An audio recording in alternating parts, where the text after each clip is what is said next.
Nouvelle édition d'information, voici les titres. Deuxième édition du PLJCOM le samedi 20 mars 2021 a eu lieu le pèlerinage des journalistes et communicateurs catholiques de Côte d'Ivoire à la paroisse Saint-Jean-Baptiste de Sassako-Bénini à Jacquesville, dans le diocèse de Yopougon. C'était autour du thème « Viens et vois », communiquer en rencontrant les personnes telles qu'elles sont et où elles sont. Toujours dans le diocèse de Yopougon, le dimanche 21 mars dernier, s'est poursuivie la retraite de ressourcement spirituel et de formation au centre Monseigneur Chapouli. Cette deuxième journée consacrée à la redécouverte du silence avec Saint-Joseph a été marquée par plusieurs activités. On en parle dans quelques instants. Soyez les bienvenus. Deuxième édition du PLJCOM le samedi 20 mars dernier. Les journalistes et communicateurs catholiques de Côte d'Ivoire étaient réunis à la paroisse Saint-Jean-Baptiste de Sassako-Bénini à Jacquesville, dans le diocèse de Yopougon. Ils y ont effectué leur pèlerinage annuel autour du thème « Viens et vois », communiquer en rencontrant les personnes telles qu'elles sont et où elles sont. Un papier-image du secrétariat de l'AEJK.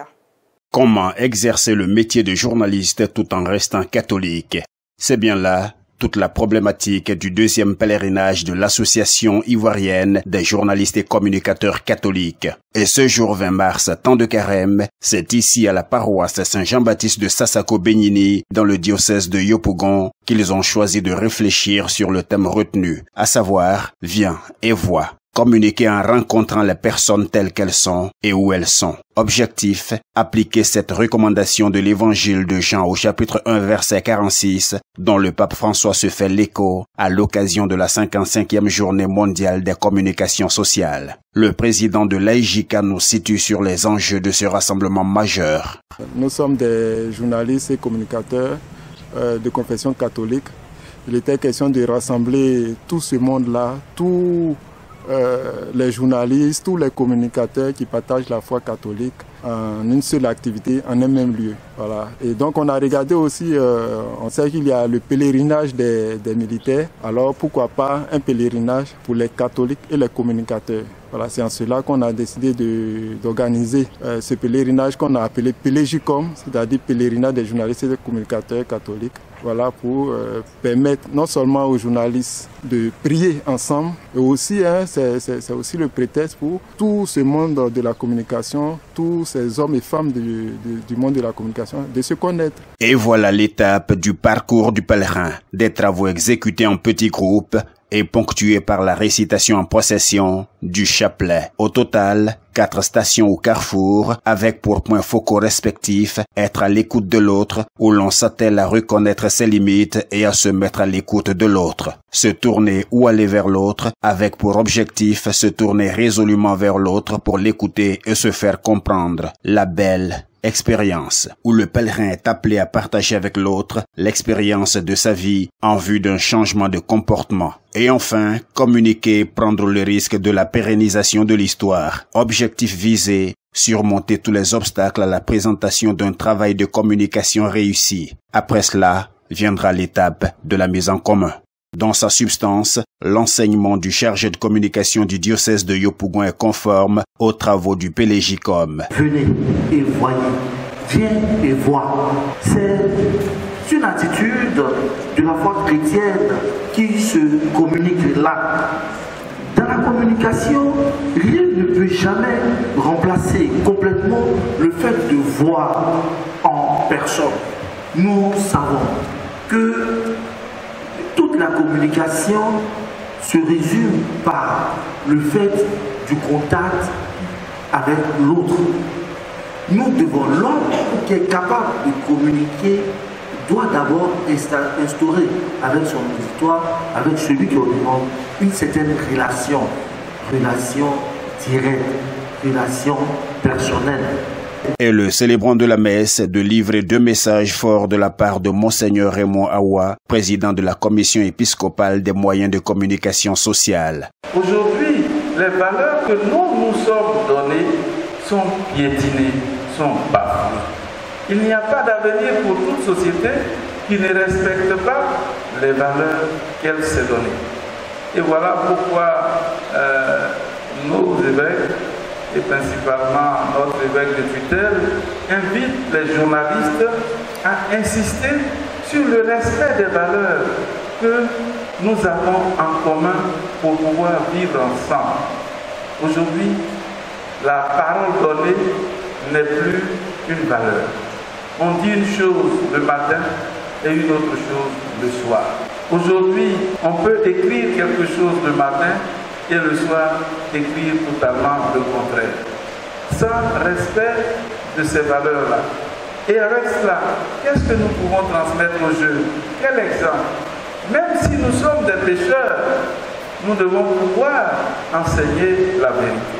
Les travaux bouclés, que retenir de ce Pélégicum 2021? Satisfaction d'avoir appris pour certains. Ce temps-là, c'était un temps de partage, surtout au niveau de la communication, permettre encore aux journalistes de pouvoir être intègres dans tout ce qui est dit, tout ce qui est retenu comme interview, contre-reportage et surtout dire la vérité. Toujours dans le diocèse de Yopougon, après la journée du samedi 20 mars 2021, la retraite de ressourcement spirituel et de formation organisée au centre Monseigneur Chapouli s'est poursuivie et s'est achevée le dimanche 21 mars dernier. Les détails avec Morel Poti. Faire redécouvrir l'importance du silence aux chrétiens, entrer dans la présence du Seigneur avec la liturgie des heures et l'oraison, cultiver les vertus de Saint Joseph. Tels étaient les objectifs visés par les organisateurs de la retraite de ressourcement spirituel et de formation en l'honneur de Saint Joseph. La journée du dimanche 21 mars a été marquée par la récitation des laudes conduite par la sœur Marie-Antoinette Bissier, sœur de la doctrine chrétienne de Nancy. À lui haute gloire, louange éternelle, pour les cieux, bénissez le Seigneur, et pour les eaux par-dessus le ciel, bénissez le Seigneur, et toutes les puissances du Seigneur, bénissez le Seigneur. S'en est suivi un enseignement portant sur la place du silence dans la célébration de la messe. Il a été donné par le père Armel Ghislain Kofi, recteur du moyen séminaire Saint-Joseph Mukasa de Yopougon.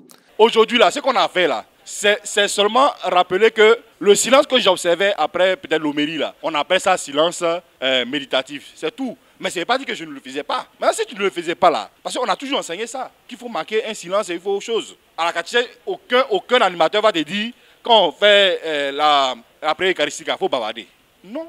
Au contraire, mais souvent les services, quand on était petits là, les services d'autres là, ils viennent pour forcer les enfants à se mettre à genoux, pour dire que c'est un moment important. Donc on apprend déjà, ça doit être un réflexe pour tous. Maintenant, si moi-même je suis conscient, on m'interpelle de me mettre à genoux, puis je suis distrait, je taquine mon voisin, est-ce que j'ai bénéficié des choses? La dernière articulation a été la messe présidée par le père Mathieu Crou, prêtre du diocèse de Yopougon, en présence des pères Charles Soro et Armel Ghislain Kofi. On pourrait se demander, depuis le mercredi décembre jusqu'en ce jour, 5e dimanche de carême, quel effort de carême j'ai pu faire concrètement? Quel effort j'ai pu faire? On va prendre les 3 piliers de carême. Quel effort j'ai pu faire au niveau de la prière? Est-ce que chaque jour j'ai pu prendre un temps pour la prière? Est-ce que mon temps de prière habituel a pu augmenter? Est-ce que j'ai été fidèle à mes engagements personnels que j'ai pris vis-à-vis de la prière?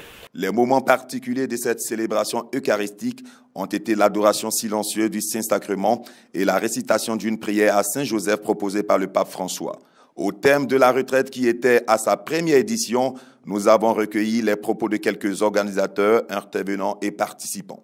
Cette retraite a été pour nous une grande satisfaction parce que pour une première organisation, une première édition, nous avons eu un total de 60 participants. C'est des chrétiens qui avaient vraiment besoin de se retirer pour réfléchir sur leur vie chrétienne, pour se ressourcer, pour recharger leur batterie spirituelle.